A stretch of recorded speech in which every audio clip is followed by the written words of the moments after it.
இத கேட்டுட்டு இருக்கிற நீங்க ஒரு நிமிஷம் உங்களையே கேட்டு பாருங்க. நீங்க தினமும் கேட்கிற உங்களுக்கு ரொம்ப பிடிச்ச ஒரு பாட்டு இருக்குன்னு வச்சுப்போம். அந்த பாட்டு உங்களுக்கு ரொம்ப நிம்மதியை தருதுன்னு நீங்க நம்பிட்டு இருக்கீங்க. ஆனா உண்மையில அந்த பாட்டு உங்களை விழிப்படைய செய்யல. மாறா உங்கள ஒரு ஆழமான மயக்கத்துல, அதாவது ஒரு தூக்கத்துல தள்ளுற ஒரு போதைப் பொருள்னு நான் சொன்னா உங்களால நம்ப முடியுமா? ஹம். கேக்க கொஞ்சம் அதிர்ச்சியா தான் இருக்கலாம். ஆனா மனிதர்களோட ஒட்டுமொத்த வாழ்க்கையுமே ஒரு வகையான தூக்கத்துல தான் நடக்குது. அந்த தூக்கத்தை இன்னும் அதிகமாக்கத்தான் நாம பல விஷயங்கள கருவிகளா பயன்படுத்துறோம். அப்படிங்கிறது தான் பல ஞானிகளோட ஆழமான வாதம். அந்த வாதத்தோட ஆழத்துக்குள் தான் நாம இன்னைக்கு பயணிக்க போறோம். பாத்தீங்கன்னா, விக்யான் பைரவ் தந்த்ரா அப்படிங்கிற தொடர்ல இருந்து இது 27வது பகுதி. 1972 முதல் 73 வரையிலான காலகட்டத்துல மும்பையில் தனது தேடுபவர்கள் முன்னிலையில் ஓஷோ வழங்கிய இந்த சொற்பொழிவுகள் ரொம்பவே விசேஷமானவை. ஆமா. ஏன்னா பண்டைய தந்திர நூலான விஞ்ஞான் பைரவ் தந்திராவில் உள்ள 112 தியான முறைகளை இது ரொம்ப ஆழமா ஆராயுது. கண்டிப்பா. இது ஏதோ காத்துல பறக்கிற தத்துவங்களை பத்தின விஷயம் அல்ல. நேரடியாக நாம் உணரக்கூடிய அனுபவத்தை பற்றியது. மனதை தாண்டி விழிப்புணர்வை நேரடியாக உணர வழிகாட்டும் உரைகள் இவை. வாங்க, சாட்சியாக நுழைவோம். இந்த ஆழமான தேடல்ல ஒலி, அதாவது சத்தத்தை எப்படி ஒரு வாகனமா பயன்படுத்தி ஒலியற்ற மௌனத்தை அடைவது அப்படிங்கறத நாம இன்னைக்கு பார்க்க போறோம். சரி, இந்த பயணத்தை தொடங்கறதுக்கு முன்னாடி பிரபஞ்சத்தோட ஒரு அடிப்படை விதிய நாம புரிஞ்சுக்க வேண்டியிருக்கு. இத விவரிக்கும்போது தந்திரா ஒரு முக்கியமான கருத்தை முன்வைக்குது. எந்த ஒரு விஷயமும் அதனுடைய பின்னணி இல்லாம தனியாக இருக்க முடியாது. நீங்க இத புரிஞ்சிக்க ஒரு வெற்று காகிதத்தை கற்பனை செஞ்சு பாருங்க. ஆ, நான் இதை இப்படி புரிஞ்சுக்கலாமா? ஒரு ஓவியம் வரையணும்னா பின்னணியில ஒரு வெற்று கேன்வாஸ் இருக்கணும். அந்த கேன்வாஸ் இல்லாம ஓவியத்தால மட்டும் தனியா அந்த இடத்துல தொங்க முடியாது. அந்த மாதிரி தானே? மிகச்சரியான ஒப்பீடு. அந்த வெற்று கேன்வாஸ் தான் வெற்றிடம். அதன் மேல் வரையப்படும் ஓவியம் தான் பொருட்கள். இருள் என்ற மாபெரும் கேன்வாஸ் மீதுதான் வெளிச்சம் என்ற ஓவியம் வரையப்படுது. அதே விதிதான் ஒலிக்கும் பொருந்தும். ஓஹோ, அப்போ ஒலிக்கும் அந்த பின்னணி தேவைப்படுது. ஆமாங்க. ஒலி ஒன்னு இருக்குன்னா அதுக்கு பின்னாடியா அதுக்கு நேர் எதிர்மாறான ஒலியின்மை அல்லது மௌனம் கண்டிப்பா இருந்தாகணும். மௌனம் இல்லாம ஒலியால இருக்கவே முடியாது. நாம் எழுப்புற ஒவ்வொரு ஒலிக்கு பின்னாலேயும் ஒரு ஆழமான மௌனம் காத்துக்கிட்டு இருக்கு. இந்த ஒலிய ஒரு கருவியா பயன்படுத்தி நீங்க அந்த மௌனத்துக்குள்ள நுழைய முடியும் அப்படின்னு தந்திரா ரொம்ப ஆழமா சொல்லுது. இங்கதான் எனக்கு ஒரு சிக்கலான கேள்வி வருது. இதை கேட்கறவங்களுக்கும் இந்த சந்தேகம் கண்டிப்பா வரலாம். மௌனத்தை அடைய நாம ஏன் சத்தத்தை பயன்படுத்தணும்? ஒரு வார்த்தையை வச்சு வார்த்தைகளற்ற நிலைமைக்கு எப்படி போக முடியும்? இது பாத்தீங்கன்னா கால்ல குத்துன முள்ள எடுக்கிறதுக்கு இன்னொரு முள்ள பயன்படுத்துற மாதிரி இருக்கே. ஆமா. மனதை விட்டு வெளியேற திரும்பவும் அந்த மனதையே, அதாவது ஒலியே நாம பயன்படுத்த முடியுமா? நீங்க கேட்ட இந்த முள் உதாரணம் காலங்காலமா ஆன்மீகவாதிகள் மத்தியில ஒரு பெரிய விவாதமாவே இருந்திருக்கு. உதாரணத்துக்கு கிருஷ்ணமூர்த்தி மாதிரியான அறிஞர்கள் இதை முற்றிலும் எதிர்க்கிறாங்க. அப்படியா? அவர் என்ன சொல்றாரு? மனதை எந்த வகையிலும் பயன்படுத்தாதீங்க அப்படிங்கிறார் அவரு. நீங்க மனதை தியானத்துக்காக பயன்படுத்தினா, அதாவது மந்திரங்களை சொல்வதற்கோ ஒலியை எழுப்புவதற்கோ பயன்படுத்தினா அது மனசை இன்னும் வலிமையாக்கிடும். மனசுக்குள்ளேயே தான் நீங்க வட்டமடிப்பீங்க, அதை தாண்ட முடியாது அப்படிங்கிறது அவரோட ஆழமான வாதம். எனக்கும் கிருஷ்ணமூர்த்தி சொல்றது நியாயமா தான் படுது. சேற்றில் அழுக்கான ஒரு துணிய மீண்டும் அதே சேற்று தண்ணீரை கொண்டு எப்படி சுத்தம் செய்ய முடியும்? மனசால் உருவாக்கப்பட்ட ஒரு வலையை மனசாலேயே எப்படி அறுக்க முடியும்? கிருஷ்ணமூர்த்தியின் வாதம் தர்க்க ரீதியாக மிகச் சரியானதுதான். ஆனா யோகாவும் தந்திராவும் மனிதர்களின் நடைமுறை சிக்கல வேற ஒரு கோணத்துல பாக்குது. நீங்க மனச பயன்படுத்த கூடாதுன்னு நினைக்கிறீங்க பாத்தீங்களா, அந்த எண்ணம் கூட மனசோட ஒரு செயல்பாட்டுல இருந்து தான் வருது அப்படின்னு தந்திரா சொல்லுது. கரெக்ட். யோசிக்கிறதே மனசுதான். அதாவது நீச்சல் குளத்துல டைவ் அடிக்கிறவங்க பயன்படுத்துவாங்களே, அதுவா? சரியா சொன்னீங்க. ஒரு நீச்சல் வீரர் அந்த பலகைய அழுத்தித்தான் மேல எழும்பி குதிப்பார். அவர் அந்த பலகையிலேயே நின்னுட்டு இருக்க போறதில்ல. அவர் இலக்கு தண்ணீர். ஆனால் தண்ணீரை அடைவதற்கு அந்த பலகையின் உதவி அவருக்கு தேவைப்படுது இல்லையா? புரியுது. அதே போல ஒலிய ஒரு குதிக்கும் பலகையா மாற்றி அதிலிருந்து சத்தமற்ற மனமற்ற நிலைக்கு உங்களால குதிக்க முடியும் அப்படின்னு தந்திர ரொம்ப உறுதியா சொல்லுது. ரொம்ப தெளிவான விளக்கம். அப்போ மனதை எப்படி அந்த பலகையா மாற்றுவது? தியானம்னு வரும்போது எக்கச்சக்கமான ஒலிகள் மந்திரங்கள்லாம் இருக்கு. இதுல எந்த ஒலியை நாம பயன்படுத்தணும்? இதுக்கு பின்னாடி இருக்கிற அறிவியல் என்ன? அதுக்கு நாம அடிப்படையான ஒலிகளை புரிஞ்சுக்கணும். ஆ, உ, ம அப்படிங்கிற 3 ஒலிகள் சேர்ந்த ஓம் உங்களுக்கு தெரிஞ்சிருக்கும். தத்துவவாதியான குர்ஜீஃப் இத 3இன் விதி அப்படின்னு சொல்றார். 3இன் விதியா? ஆமா, பிரபஞ்சம் முழுமையா இருக்கும்போது அது 1. ஆனா அத ஒரு மனிதன் தன் அறிவால அறிய முற்படும்போது அது தானாகவே 3ஆ பிரிஞ்சிடுது. இத கொஞ்சம் ஆழமா பிரிச்சு பாப்போம். 3ஆ பிரியுதா? அது எப்படின்னு கொஞ்சம் விளக்கமா சொல்ல முடியுமா? கண்டிப்பா. நீங்க ஒரு பூவ பாக்குறீங்கன்னு வச்சுப்போம். அங்க நடப்பது என்ன? பார்க்கிறவனாகிய நீங்கள் ஒரு பக்கம், பார்க்கப்படும் பொருள் ஆகிய அந்த பூ இன்னொரு பக்கம். சரி, அப்ப 3வது விஷயம். உங்கள் இருவரையும் இணைக்கும் அந்த பார்வை என்ற உறவுதான் 3வது விஷயம். இப்படி எல்லாமே 3ஆக தான் பிரியுது. இயற்பியல்ல கூட பாருங்க, அணுக்களின் அடிப்படையில எலக்ட்ரான், புரோட்டான், நியூட்ரான் என அடிப்படை துகள்கள் 3 இருக்கு. மனித உணர்வுகளை கூட சத்தியம், சிவம், சுந்தரம் என 3ஆக பிரிக்கிறாங்க. இந்த அ, உ, ம் அப்படிங்கிற ஒலி மனிதன் எழுப்பக்கூடிய ஒட்டுமொத்த ஒலிகளின் பிரதிபலிப்பு. ஓஹோ, இது வெறும் தத்துவமா இல்லாம இதுக்கு பின்னாடி ஏதாவது உடல் ரீதியான மெக்கானிசம் இருக்கா? ஏன் குறிப்பா இந்த 3 எழுத்துக்களை சொல்றாங்க? அதுல ஒரு பெரிய இயந்திரவியல் இருக்கு. நீங்க அ என்ற ஒலியை எழுப்பும்போது அது உங்களோட தொண்டையின் மிக ஆழமான பகுதியிலிருந்து உற்பத்தியாகுது. ஆமா, அடித்தொண்டையிலிருந்து வருது. அடுத்து உ என்ற ஒலி நாக்கின் மைய பகுதியில உருண்டு வருது. இறுதியாக ம என்ற ஒலி உங்களின் உதடுகளை மூடுவதன் மூலம் முடியுது. அதாவது மனிதனின் குரல் வளையின் தொடக்கம், மத்தி மற்றும் முடிவு ஆகிய முழுமையான பயணத்தை இந்த 3 ஒலிகளும் உள்ளடக்கிடுது. வாவ், இது ரொம்ப சுவாரஸ்யமா இருக்கே. இதுல ம அப்படிங்கிறது எல்லை கோட்டின் விளிம்பு. அதை தாண்டினீங்கன்னா உதடுகள் முழுமையாக மூடி எந்த ஒலியும் வெளிவர முடியாத ஒரு மௌனம் பிறக்கிறது. அதுதான் அறியப்படாத முழுமை. இங்கே எனக்கு ஒரு ஆச்சரியமான முரண்பாடு தோணுது. இந்த அறியப்படாத முழுமையை அடைவதை பற்றி பேசும்போது புத்தர் ஏன் அத ஒன்றுமில்லாத தன்மை அல்லது சூனியம் அப்படின்னு ஒரு எதிர்மறையான வார்த்தையில சொல்றார். ஆனா உபநிடதங்களும் தந்திராவும் அது முழுமையான பேரிருப்பு அல்லது ஒலி நிறைந்த தன்மை அப்படின்னு நேர்மறையா கொண்டாடுறாங்களே. இந்த ரெண்டுக்கும் என்ன வித்தியாசம்? ரொம்ப நுட்பமான கேள்வி. இத புரிஞ்சுக்க ஒரு கடலோட ஒப்பிடலாம். மிகப்பெரிய கடல்ல ஒரு சின்ன நீர்த்துளி விழுதுன்னு வைங்க. சரி. புத்தர் அந்த நிகழ்வை எப்படி பாப்பார்னா, அந்த நீர்த்துளி தன்னோட அடையாளத்தை முழுமையா இழந்துடுச்சு, அது இப்ப இல்ல அப்படின்னு சொல்வார். அந்த நீர்த்துளி அழிந்து விட்டது என்பதால் அவர் சூன்யம் அப்படிங்கிற வார்த்தைய விரும்புறார். ஏன்னா நீங்க கடல் அப்படின்னு ஒரு நேர்மறையான வார்த்தைய சொன்னாலும் கடல் என்பதும் ஒரு எல்லைக்குட்பட்ட வார்த்தை தான், அது உண்மையான முடிவிலேயே குறிக்காதுன்னு அவர் நினைக்கிறார். ஓ, அப்போ அந்த துளி தன்னை இழக்கல, துளியே கடலா மாறிடுச்சுன்னு சொல்றதுதான் தந்திராவோட வழியா? மிகச் சரியாவ சொன்னீங்க.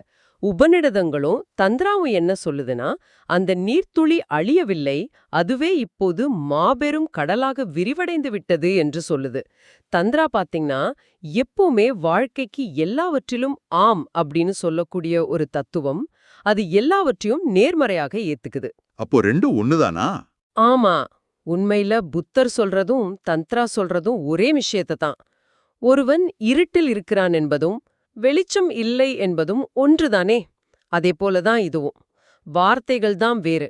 இதுவரைக்கும் நாம பேசின தத்துவங்கள் எல்லாமே கேட்க ரொம்ப பிரமிப்பா இருக்கு. ஆனா இதை கேட்டுக்கிட்டு இருக்கிற ஒரு சாதாரண மனிதன் தன்னோட அன்றாட வாழ்க்கையில எப்படி இந்த ஒளியை ஒரு கருவியா மாத்துறது? இதுக்கு தந்திரா என்ன வகையான செய்முறையை சொல்லுது? தந்திரா ரொம்ப தெளிவான படிப்படியான ஒரு தியான முறையை கொடுக்குது. முதல் படி ஏதாவது ஒரு ஒலிய, உதாரணத்துக்கு ஓம் என்ற ஒலிய முதல்ல சத்தமா உச்சரிக்கணும்.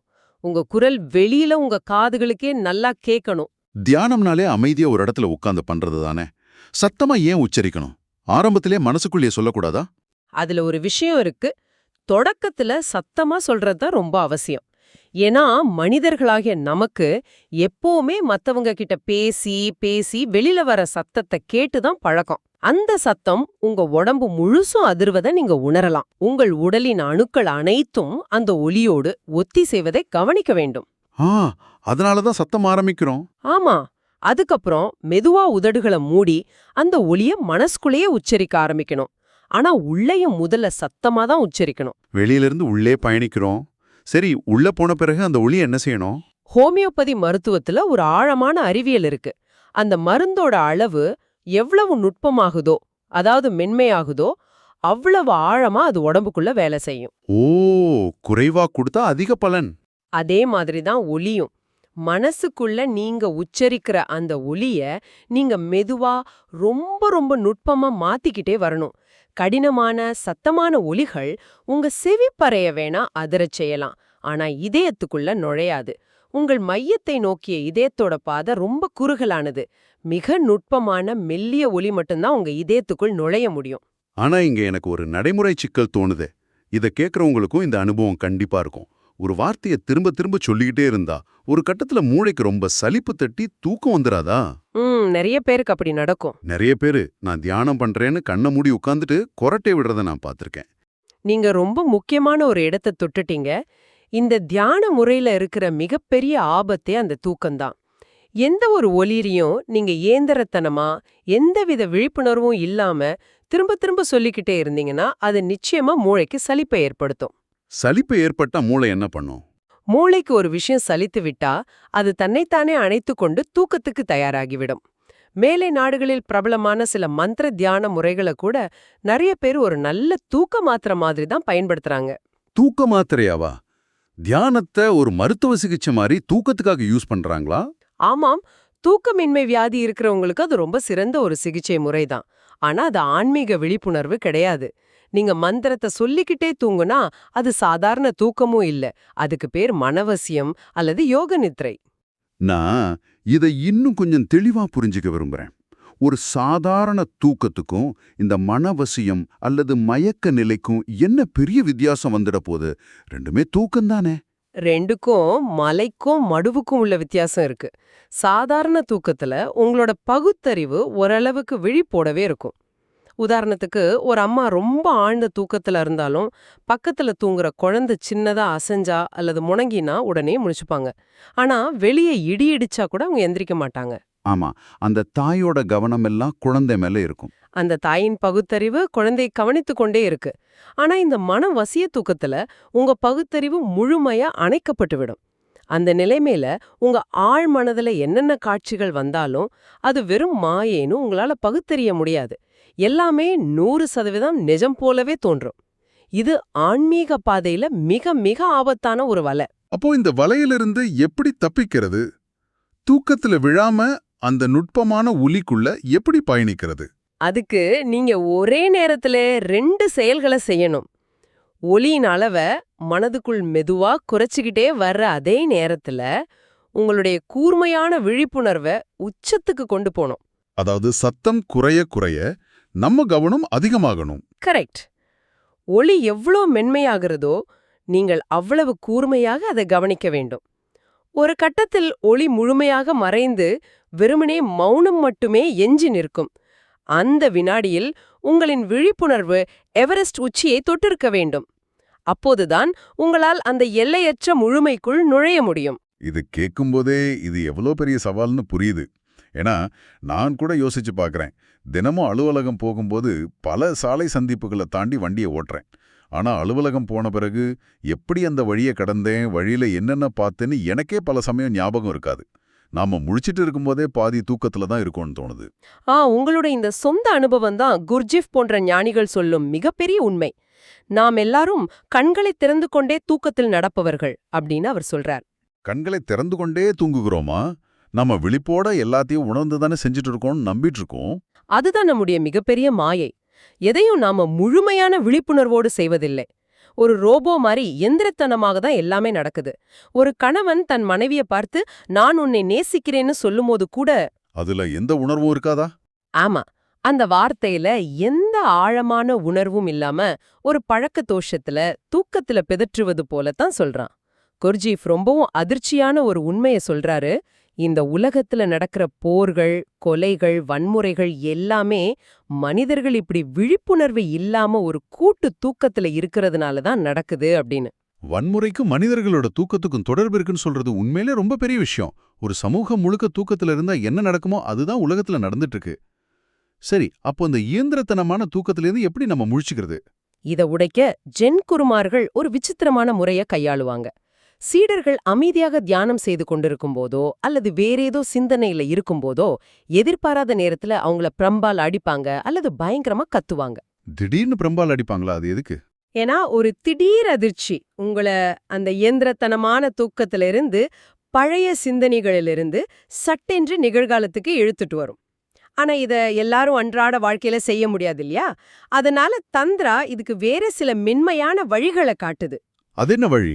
நாம அன்றாட வாழ்க்கையில பயன்படுத்துற பொருட்களை வச்சே இத பயிற்சி செய்ய முடியுமா? தாராளமாக. இதை கேட்டுக்கொண்டிருப்பவர்கள் தங்களின் வீடுகளிலேயே இதைச் செய்யலாம். ஒரு கோவில் மணியை அல்லது பெரிய வெண்கல பாத்திரத்தை எடுத்துக்கொள்ளுங்கள். அதை அடிப்பதற்கு முன்னால் உங்களின் முழுமையான விழிப்புணர்வை கொண்டு வாருங்கள். உங்கள் உயிரே அந்த வினாடியில்தான் இருக்கிறது என்பது போல் கவனமாக இருங்கள். ரைட், முழு கவனத்தோட இருக்கணும். பின்னர் அந்த மணியை அடியுங்கள். ஒலி தொடங்கும் அந்த புள்ளியை கவனியுங்கள். ஒலி மெல்ல மெல்ல அதிர்ந்து குறைந்து காற்றில் கலந்து கடைசியாக ஒரு ஆழமான மௌனம் உருவாகும் இல்லையா? ஒலி முடிந்து மௌனம் தொடங்கும் அந்த விளிம்ப உங்கள் முழு கவனத்தாலும் பின்தொடருங்கள். வெளியில கேட்கும் இந்த ஒலியை கவனித்து பழகிவிட்டால் உங்களின் விழிப்புணர்வு கூர்மையாகிவிடும். இந்த செயல்முறையை கேட்கும்போது ஒலியின் ஆரம்பத்தையும் முடிவையும் கவனிக்கிறது மூலமா நம்மளோட கவனசிதறல் முழுமையா அறுபட்டுடுன்னு தோணுது. இதுக்கு இசைக்கருவிகளை பயன்படுத்த முடியுமா? ஏன்னா நிறைய பேருக்கு இசையோட ஒரு ஆழமான தொடர்பு இருக்கு.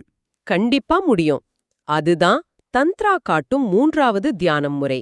வீணை, வயலின் போன்ற சரம் கொண்ட இசைக்கருவிகளை நீங்கள் கேட்கும்போது அதுல நிறைய ஸ்வரங்கள் சத்தங்கள் மாறி மாறி எழும்பும்.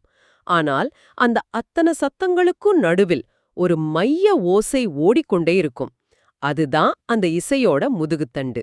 மைய ஓசை, அதாவது பேக்போன்.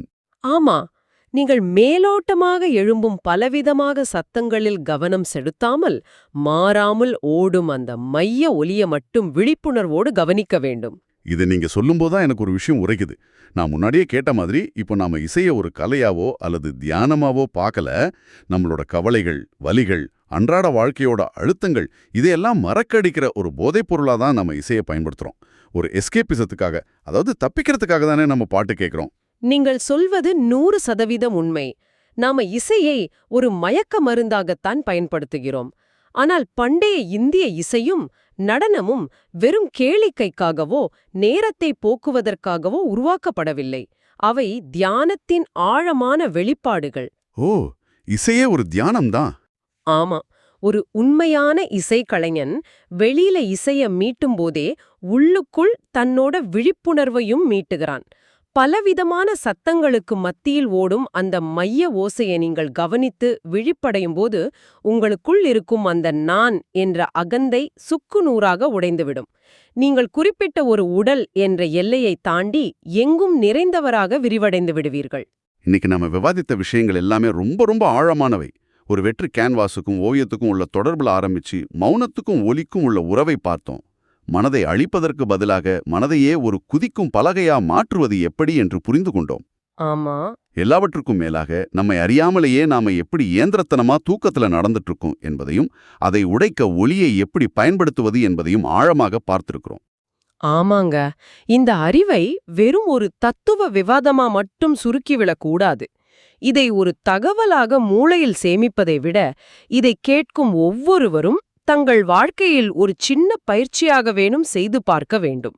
கோவில் மணியோ உங்களுக்கு பிடித்த இசையோ அதை விழிப்புணர்வோடு கேட்கத் தொடங்குவதே முதல் படி. அதுதான் உண்மையிலே முக்கியமானது. கண்டிப்பா நம்முடைய இந்த தேடல் முடிவுக்கு வந்தாச்சு. ஆனா விடைபெறுவதற்கு முன்னாடி இதை கேட்டுக்கொண்டிருக்கும் உங்களுக்கு ஒரு ஆழமான சிந்தனையை விட்டுவிட்டு போக விரும்புகிறேன். உங்களுக்குள் இருக்கும் அந்த ஆழமான அமைதியான உள்ளிசையை நீங்கள் ஒருமுறை கேட்டுவிட்டால் அதன் பிறகு வெளியே கேட்கும் எந்த இசையும் உங்களுக்கு வெறும் சத்தமாகத்தான் தோன்றுமோ? யோசித்து பாருங்கள். இவ்வளவு நேரம் கேட்டதுக்கு ரொம்ப நன்றி. இந்த Tamil voice reads channel monetisation இல்லாம தான் நடக்குது. இந்த ஆடியோ புத்தகம் உங்களுக்கு பயன் தருது என்று நினைத்தால் இந்த முயற்சி தொடர்ந்து போக உங்க ஆதரவு மிகவும் உதவும். என்னுடைய இந்த முயற்சிக்கு நன்கொடை அளிக்க விருப்பம் இருந்தால் டிஸ்கிரிப்ஷன்ல கொடுக்கப்பட்டுள்ள UPI ID மூலம் வழங்கலாம். உங்களால் முடிந்தளவு போதும். சிறிய ஆதரவும் பெரிய உதவிதான். இந்த வீடியோ உங்களுக்கு பயனுள்ளதாக இருந்தால் சப்ஸ்கிரைப் பண்ணுங்க. மற்றவர்களுக்கும் பகிர்ந்து கொள்ளுங்கள். இந்த கருத்துக்கள் அவர்களுக்கும் தேவையாக இருக்கலாம். லைக் பண்ணுங்க. உங்க கருத்துக்களை கமெண்ட்ல பகிருங்கள். மனப்பூர்வமான நன்றி.